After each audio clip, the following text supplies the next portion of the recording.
was tired. His bones ached and his eyes felt heavy as he climbed into his narrow cot in the research vessel Pathfinder, another double shift monitoring the quantum sensors in the dark of space. He had spent 12 hours watching screens that showed nothing but empty space and dust clouds. The work was important, he knew that much.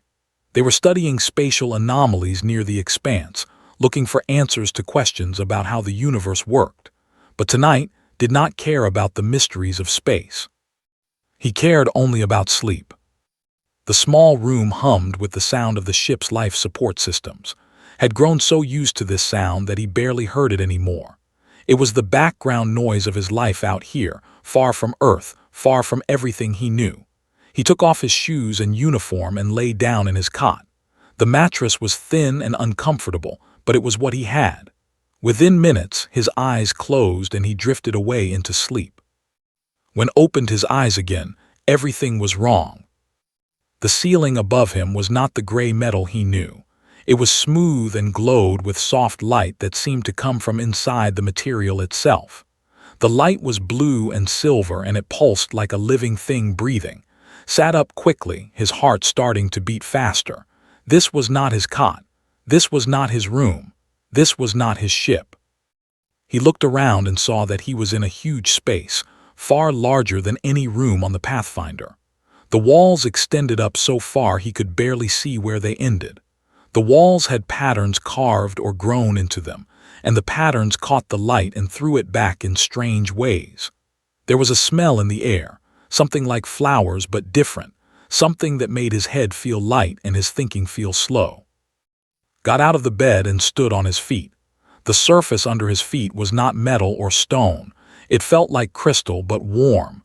It moved slightly, adjusting to his weight.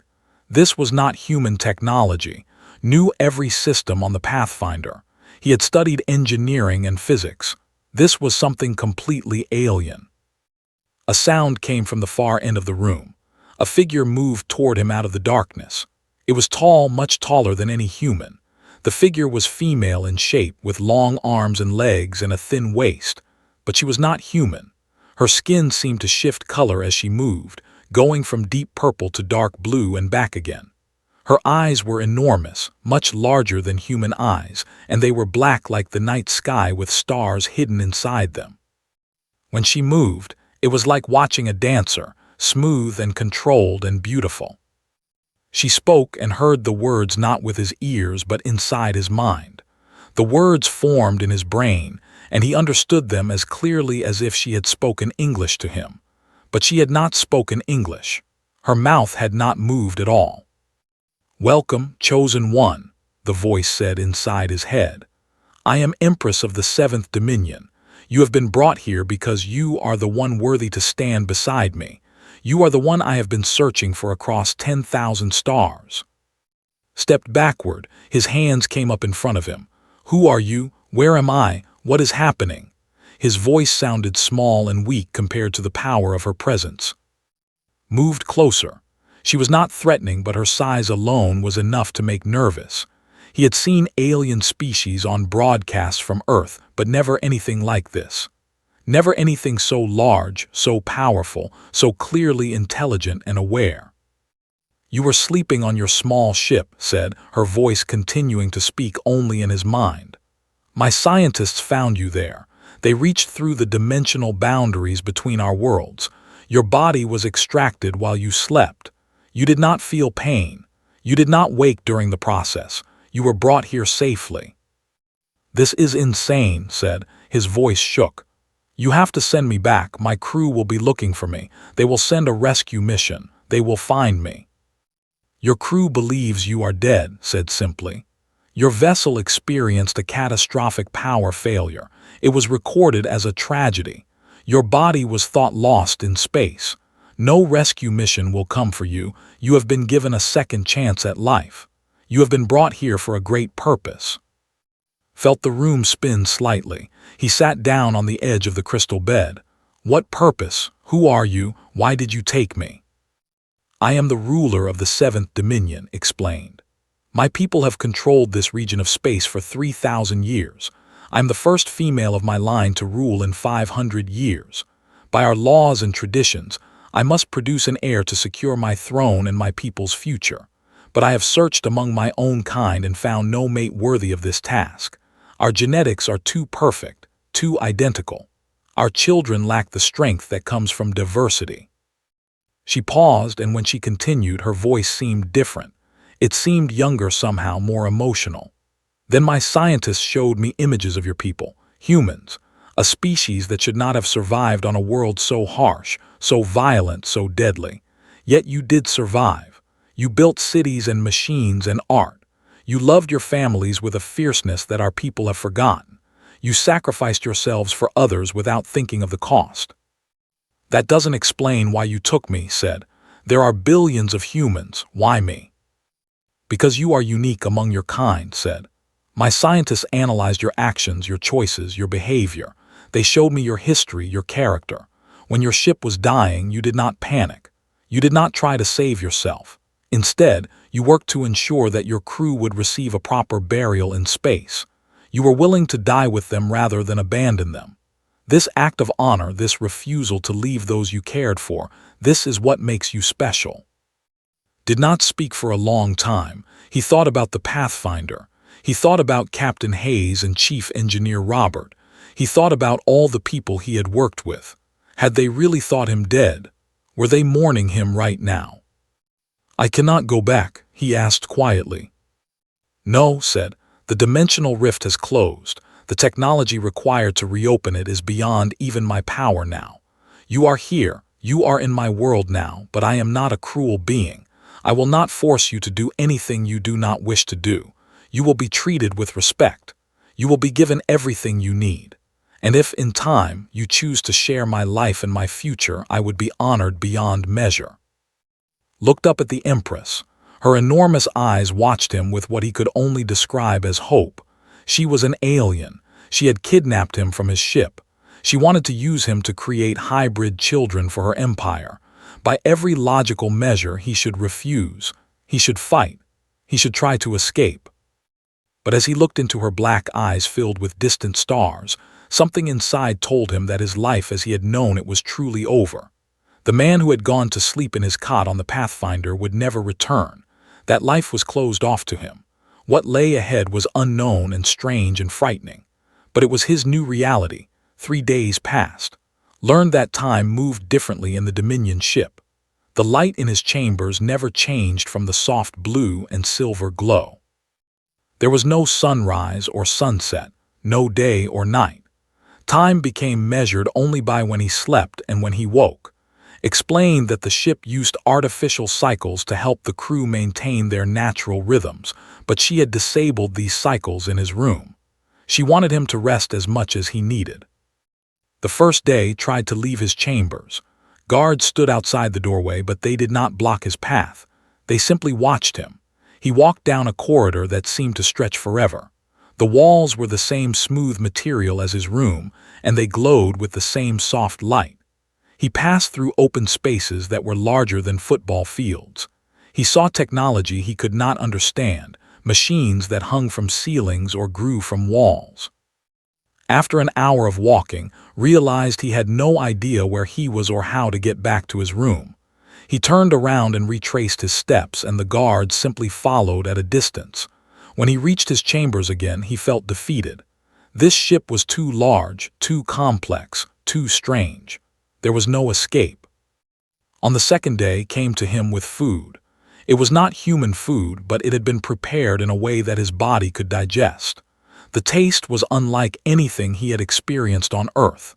Some of it was bitter, some of it was sweet, and all of it seemed designed to provide him with exactly what his body needed. As he ate, sat across from him and spoke. "I want you to understand my people," she said. "Not as your captor, but as someone who wishes you to know the truth of who I am and what I am asking of you." Was hungry, so he listened. Explained that her species had evolved on a world very different from Earth. Their world had never known the chaos of competition between different species. Instead, they had developed in isolation, perfecting their genetics over millions of years. They had become tall and graceful and intelligent. They lived for hundreds of years and had very few natural enemies. But we have a problem, said. We have become too perfect. Our genetics are nearly identical across our entire species. When we reproduce, we do not create variation. We do not create new strengths or new ways of thinking. We create copies of ourselves generation after generation.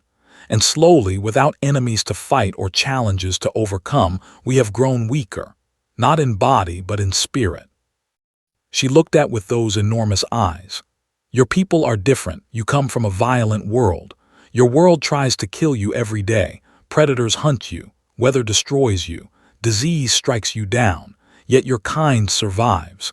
You survive not just with strength but with clever thinking and cooperation. You survive by caring for each other. These are things we have lost. So you want to breed these traits into your people? Asked. He did not speak kindly. He was angry and he did not try to hide it. I want to save my people, replied calmly. And yes, that means breeding with a human. It means creating children who carry both our genetics and yours. Children who will be stronger than either of us alone. On the third day, began to understand the scope of his new world. Brought him a device that was similar to a computer but worked in ways he did not understand. Images appeared in his mind when he touched it. Historical records, scientific data, stories and art from the Dominion. Spent hours showing him her world, explaining her culture, her people, their history. He learned that the Seventh Dominion had ruled this sector of space for 3,000 years without major war. They had achieved a level of technological advancement that made humanity look like children playing with stones. They had seen the rise and fall of dozens of other species. They had learned to navigate the stars with ease. But in achieving all of this perfection, they had lost something important. They had lost the hunger to achieve. They had lost the drive to overcome challenges. When will you tell me about your cousin? Asked on the fourth day. He had overheard guards talking about something called the problem of. His expression changed. It became hard and cold. My cousin is ambitious. He believes that a female should not rule, that the old ways should be restored. When my father died and I took the throne, was furious. He has been working ever since to gather support among the military and the old bloodlines. If I do not produce an heir within the next cycle, the laws of succession will allow him to challenge my rule. And if he wins that challenge, he will plunge our people into war. War with who? Asked. With anyone who opposes him, said quietly. He is a brutal being. He sees conquest as the highest achievement. If he takes the throne, the Dominion will expand outward. It will consume other worlds. It will take resources and slaves. It will destroy anyone who stands in its way. And your people, your Earth, would be one of his first targets. Felt something shift inside him. He had been thinking of himself as a victim, as someone who had been wronged. But now he was beginning to understand that the stakes were much larger than his own desires or his own freedom. If lost her throne to, humanity might face destruction. On the fifth day took him to a viewing chamber. It was a massive room with transparent walls that looked out into space. Saw stars spread out before him, countless numbers of them stretching away into infinity. He saw nebulae and star clusters. He saw worlds orbiting distant suns. And he saw in the distance the shape of another ship, smaller and sleeker than its vessel. That is warship, said. He follows us constantly, waiting for any sign of weakness. If he discovers that I have brought you here, he will use it as proof that I am not fit to rule. He will claim that I have been seduced by a primitive alien, that I have abandoned my duties to my people. Realize then that had taken a tremendous risk in bringing him here. She had risked her throne, her people's future, everything she had built. And she had done it because her scientists had convinced her that he was worth that risk, that he, from Earth, was worth changing the course of her entire civilization. That night lay in his crystal bed and stared at the glowing ceiling. He thought about his crew on the Pathfinder. He thought about Earth and his family who believed him dead. He thought about the weight of choices that were not really choices. But most of all, he thought about the tall alien woman who had brought him here, who had risked everything because she believed that humanity had something to offer her dying people. and for the first time since he had woken up in this strange place, began to wonder if maybe, just maybe, he was meant to be here. 2 weeks into his time on the Dominion ship was brought formal clothing. It was made from material that felt like silk but was stronger and more durable. The clothes were designed for his human body, fitted perfectly, and they were deep blue with silver patterns that matched own attire.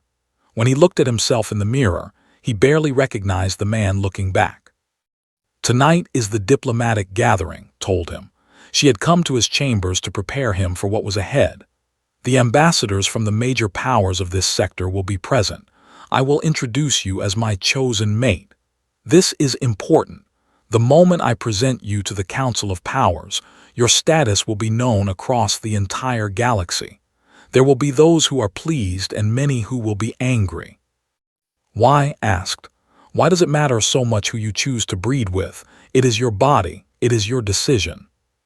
Because in the eyes of my people, choosing a mate is a state matter, not a personal one, explained. My children will carry genes from both our species. This will change the future of the Dominion. Other species will see this as either a sign of strength or a sign of weakness. Some will see it as an opportunity to gain advantage. Some will see it as a threat. Pulled on the formal robes and looked at himself again. He did not feel ready for any of this, but he was learning that readiness did not matter. Things were happening around him, and he was being carried along by forces larger than himself. The grand hall was enormous. It stretched up for what must have been 100 meters. Massive columns supported a ceiling that seemed to reflect light from some invisible source. The floor was polished to a mirror shine, and standing throughout the hall were beings from dozens of different species. Some were tall-like, some were short and round, some had extra limbs or strange shapes, but all of them were advanced beings, rulers and ambassadors from the great powers of the galaxy. Felt every eye on him as led him through the crowd. She held his hand, displaying him as though he were a prize, and in a way, that is exactly what he was. She was showing the galaxy that she had chosen a human as her mate, and in doing so, she was making a statement about her power and her confidence in the future of her people. They approached the central dais, where the ancient rulers of the Dominion had stood for thousands of years, turned to face the assembled crowd. Her voice, when she spoke, seemed to echo through the entire hall. I present to you of Earth, the human male I have chosen as my mate. He represents a species that has been underestimated by this galaxy for far too long. The humans are a people of remarkable strength and resilience. They come from a world that tries to kill them at every moment, yet they not only survive, they thrive. They have built civilizations and art and philosophy. They have learned to work together despite their differences. I believe that by joining our genetics with theirs, we will create a new future for the Seventh Dominion, a future of strength and innovation. The hall erupted in conversation. Some of the ambassadors nodded in approval. Others looked angry. Saw a tall, dark-skinned figure in the back of the room whose face twisted with rage at the announcement. He would later learn that this was cousin, and his anger was not hidden. It happened so quickly that almost did not see it coming.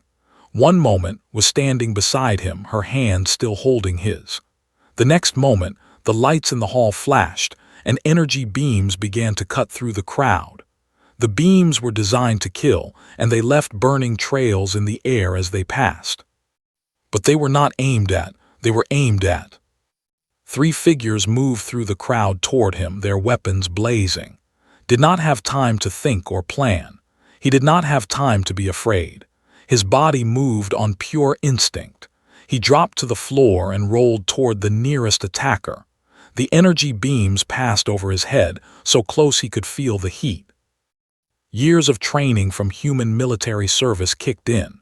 Had learned how to fight as a young man before he became a scientist. The training had stayed with him, buried in his muscles and his reflexes. He came up from his roll and drove his elbow backward at the first assassin. He hit the being in the chest, and the creature fell backward, the wind knocked from its lungs. The second assassin tried to circle him, keeping distance between them, but moved forward, closing the gap. The assassin was larger and stronger, but it was not faster, ducked under a powerful swing and drove his fist upward into the creature's jaw. It was an ugly move, primitive and brutal, but it was effective. The assassin staggered backward. The third attacker came at him with a blade, grabbed a piece of broken sculpture from the floor and used it as a shield. The blade struck the sculpture and stuck for just a moment, long enough for it to step inside the attacker's guard and drive his palm upward into the creature's face. The assassin fell. It was over in seconds. 3 trained killers had been defeated by a human with nothing but his body and his training. The crowd in the hall stood frozen in shock. No one had ever seen anything like this before. Moved to his side and placed her hand over a wound on his ribs where one of the energy beams had grazed him. Her touch was warm, and the pain immediately began to fade. He could feel something happening inside his body, some kind of healing process that was far beyond anything human medicine could achieve. Then began to laugh. It was not a cruel laugh. It was a laugh of pure joy and amazement. "Do you understand now?" she asked the assembled crowd, and her voice carried across the entire hall. "Do you see why I have chosen this human? Your ships have shields that can protect against energy weapons. Your armor can deflect blades. Your people rely on technology and distance to protect themselves. But humans fight with their hearts and their bodies. They fight with skills learned through thousands of generations. They fight with a will to survive that goes beyond anything we have forgotten in our safety and our perfection." Guards had moved to capture the remaining assassins. It took only moments to discover that they had been sent by. The evidence was clear and undeniable. Had plotted to assassinate the human chosen mate, believing that the death would destabilize his position and give him grounds to challenge her rule. But the plot had failed, and it had failed in the worst possible way, for, instead of causing to lose support, the assassination attempt had proven her right. Humanity was remarkable. Humanity was worth the risk, and the galaxy now knew it. Within hours, word had spread throughout the Dominion and beyond. A human had defeated trained assassins. A human had protected the Empress. A human was worthy of standing beside the greatest ruler in this sector of space. The reputation of humanity changed overnight, from primitive backwater species to remarkable warriors, from insignificant to important. Anne, who had gone to sleep as a simple research officer on a small ship, had become someone the entire galaxy was talking about. The weeks after the assassination attempt were strange. Went from being the Empress's captive and her chosen mate to being something far more complex. He was a symbol now. He was proof that the Dominion had chosen the right path by looking beyond its own borders for new strength and new ideas. But with fame came responsibility, with respect came expectations, and with his new status came demands from all sides. Explained it to him one evening as they shared a meal in her private chambers. The food was prepared by the ship systems, designed specifically for their different biologies. It was one of the few moments had found peace since the attack. "The laws of our people are very old," said. "They were written when my ancestors first unified the 7th Dominion. Those laws require that the Empress produce an heir within a specific time period. For me, that time period is 5 years from the date I took the throne. I have already used 3 of those years before I brought you here." Understood the math without needing it explained. He had 2 years left, 2 years to create an heir with, or she would lose her throne. "If I do not produce an heir, what happens?" he asked, although he already knew the answer. "Will challenge my rule," said quietly. "He will claim that I am not fit to lead because I cannot fulfill my basic duty to the Dominion. The Council will be forced to hold a trial of succession. Will have the support of many of the old bloodlines, those who still believe that a female should not rule. He will win, and when he does, he will begin the expansion I told you about."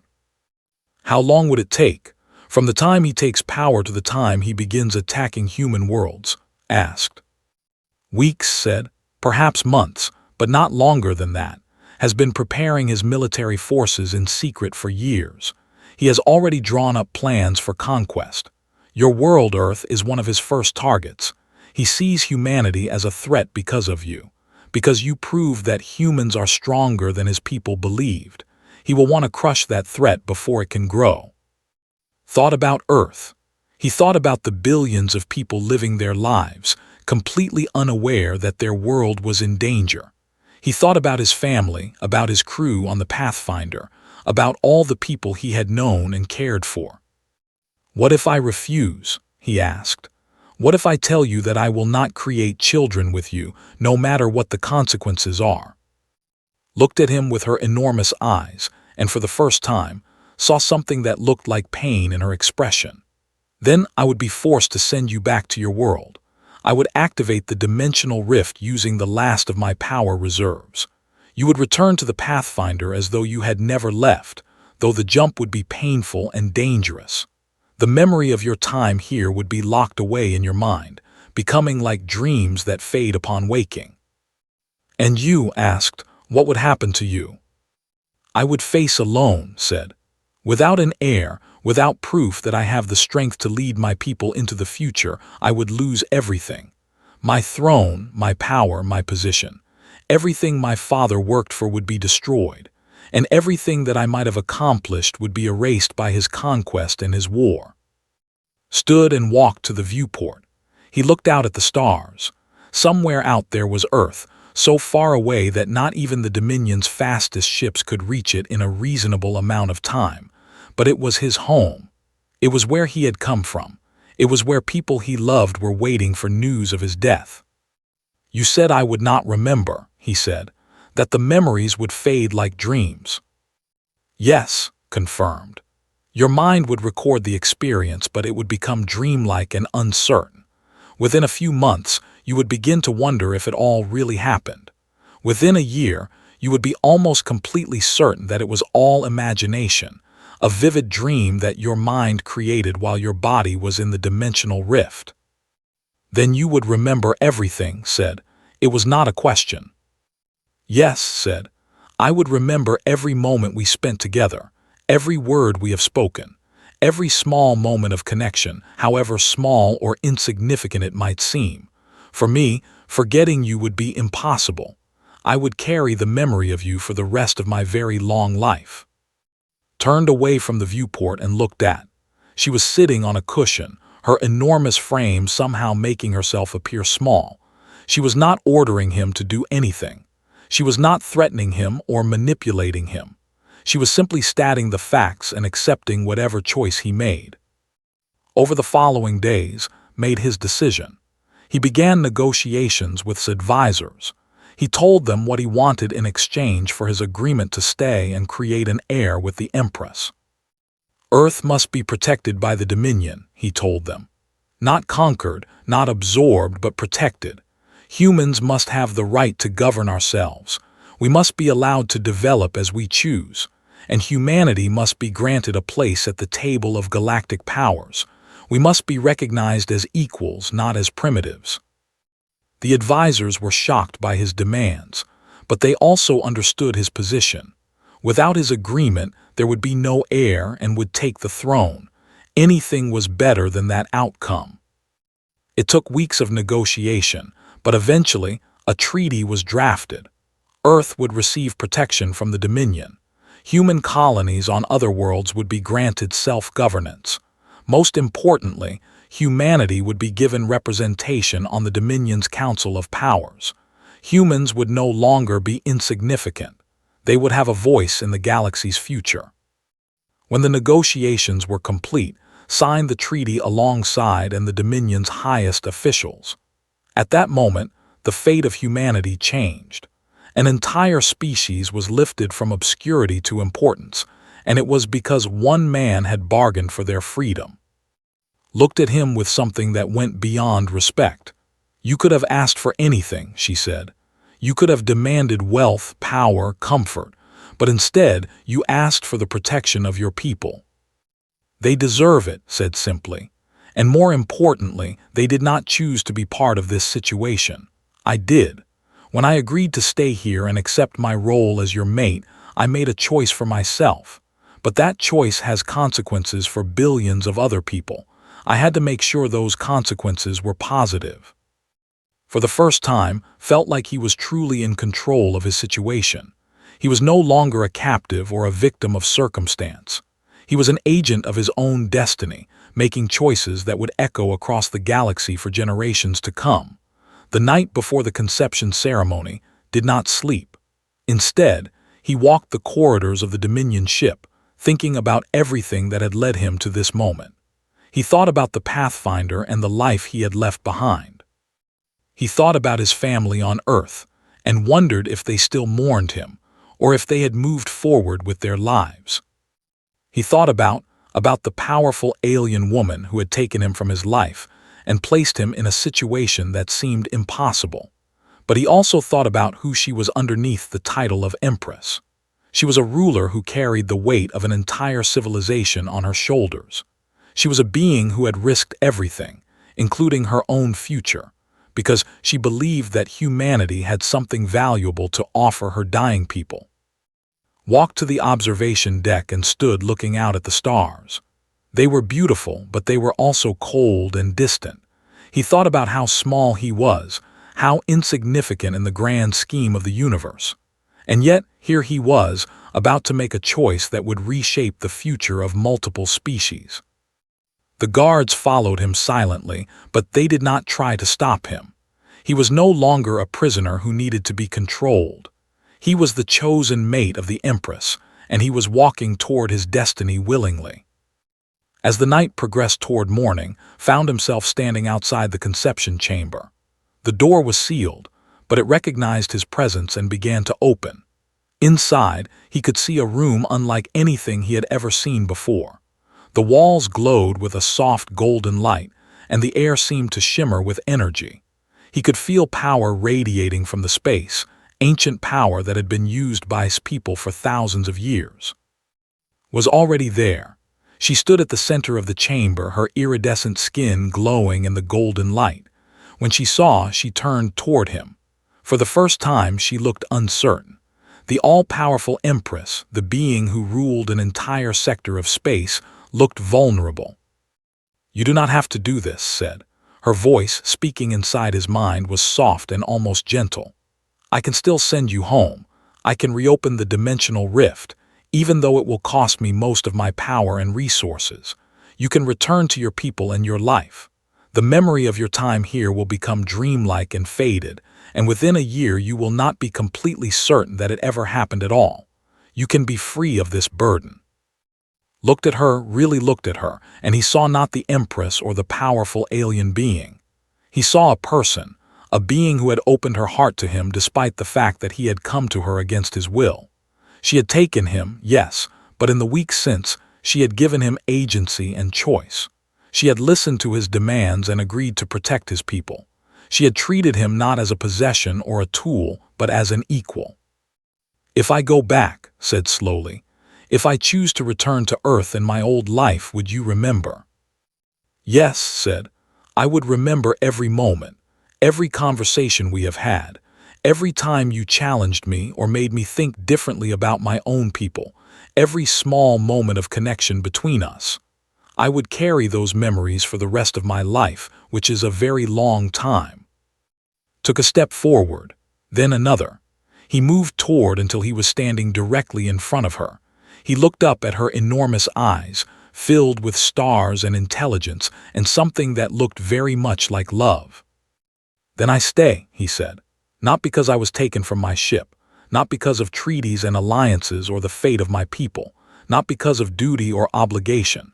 I stay because somewhere along this strange journey this stopped being a captivity and became a choice. You chose me across 10,000 stars and countless impossible odds.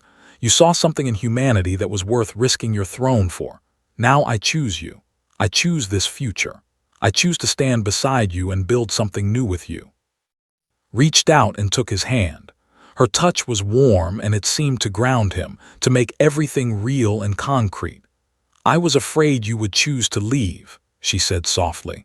"I was afraid that no matter how much I offered or how much I changed, you would still want your old life more than this new one. My old life is gone, said. It died the moment I woke up in your chamber 2 months ago. This is my life now. You are my life now, and I am ready to accept that. What happened in the conception chamber in the hours that followed was both profound and deeply personal. It was not simply the physical act of reproduction, though that was part of it. It was a deeper connection, a merging of genetics and biology, and something that transcended the purely physical. The chamber itself seemed to facilitate the process, using technology so advanced that it was indistinguishable from magic. When it was over and lay together in the golden light, and she held him with her enormous arms in a way that was both protective and intimate. "Thank you," she whispered, her voice still speaking only inside his mind. "Thank you for choosing me. Thank you for giving me the future I thought I had lost."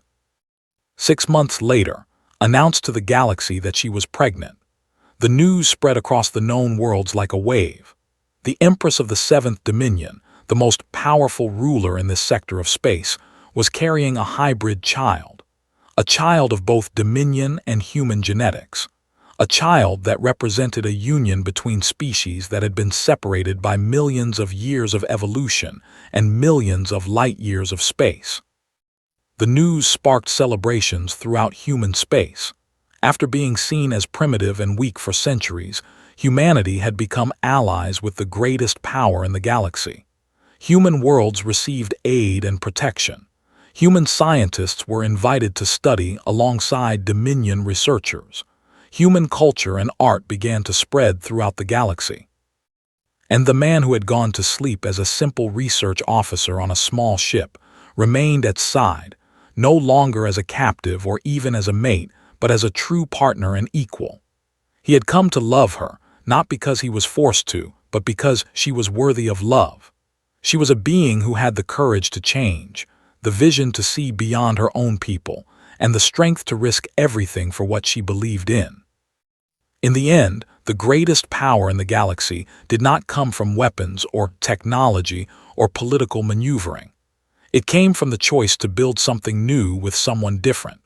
It came from the willingness to trust another being, even when that trust required vulnerability and risk. The child that carried would grow up to be a bridge between species, would grow up to show the galaxy that humans and other beings, despite their differences, could create something greater together than they ever could alone. And it all began with a man who fell asleep alone on a research vessel and woke up in a new world, where he learned that the greatest adventure is not the journey to a new place, but the journey into connection with another being, truly and completely, without reservation or fear.